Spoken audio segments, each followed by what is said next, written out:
since we were doing a movie about a movie, some of what we were able to do was just sort of turn the camera around. If we wanted to say, oh, well, here's this incredible Hollywood movie that's shooting in this jungle environment, well, that's really what we were. But to build drug compounds and hotels and environments inside, and it was a pretty amazing undertaking.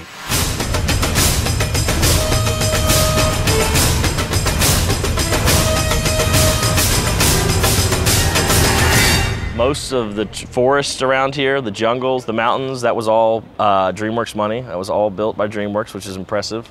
They shipped in all this mud, you know, and they brought it in from, I think it was Mexico, really, barges of mud. We wanted locations that said Vietnam and the Golden Triangle where the movie takes place, but we also wanted very unique locations, places that had not been shot before. Kauai, which is where we shot the film, has incredible jungle landscapes and mountains. It was so unrelentingly beautiful, you know, which obviously we appreciated. Where we were shooting in Hawaii was not like at the beach and, you know, at the Hilton. We were in the interior of the island a lot of the time. You know, they were off the main roads. We scouted by helicopter, by boat, by ATV. Second river of the day. Yeah. This is where we landed the chopper? Yeah, right there. But what about that? There's that ridge, sort of like lower version of that. Right there. Sort of in front of it. Right there. Frankly, I would sit there going, this is beautiful, but I mean, how do we get here?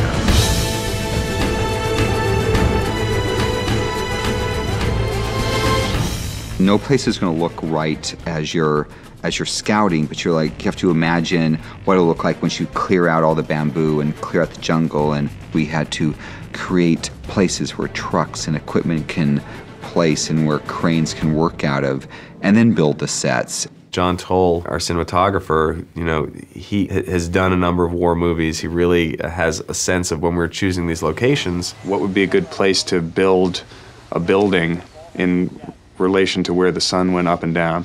And he had all these charts and, like, you know, graphs, and some weird graph of like the height of the sun along the horizon based on our latitude and longitude, you know, like some secret program that, you know, Oscar-winning cinematographers have.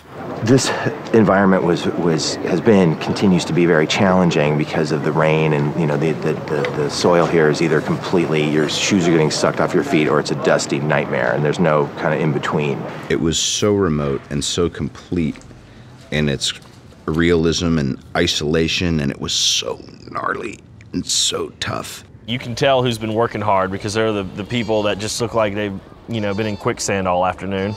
Someone shut that fucking goat up. I had this running joke that we drew a circle around the wettest spot on Earth, and we decided to pick all our locations within that circle. See, that's the irony of the movie, really. It's like you don't see any rain in the movie. You see there's like one night of rain. But the irony is that, like, it rained every day. We actually turned on the cameras one night when it was raining, and it's like these just monsoon rains would come in. We'd have to stop shooting. And we just said, turn on the camera, let's just get some, you know, because we had the compound lit up at night, and we ended up using one of those shots to sort of establish that it was rain at night, and we decided to put rain in the scene with Cody and Four Leaf when they're tied up in the hut. I wrote the book as a tribute. I'm a patriot. Yeah, you're the Milli Vanilli of patriots, okay?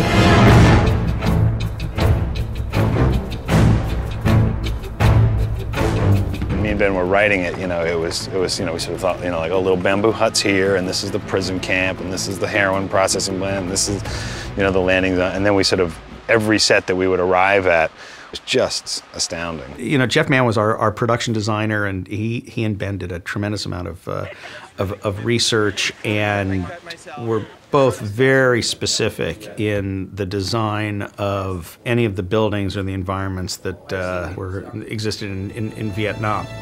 We are at what we're calling the Hot LZ base camp set in the movie.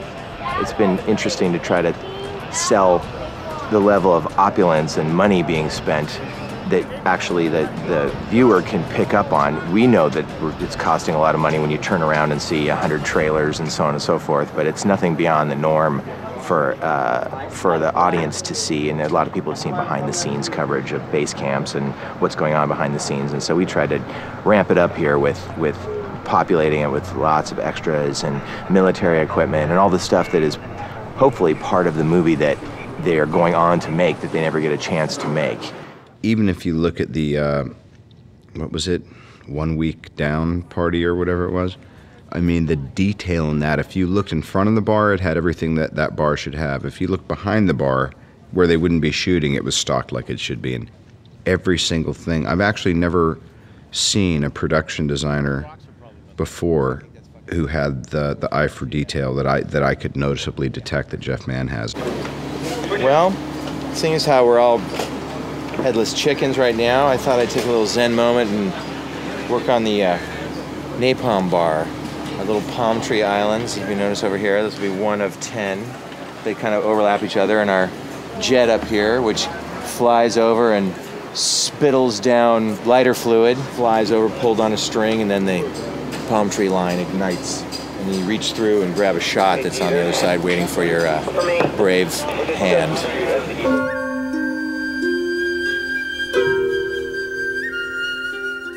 Jeff Mann, our production designer, did an incredible job where he built this whole compound that we then eventually blew up. Where we are sitting, where we built the set, there is a couple of hydroelectric power plants that have been up here since, I think, since the 30s. So the hand of man has had a heavy impact on this area. We're not coming in and cutting, clearing forest that is virginal for the set. So we ended up bringing in a construction crew, and they went to work, and it took a little over 3 months to build all their sets, build the bridge.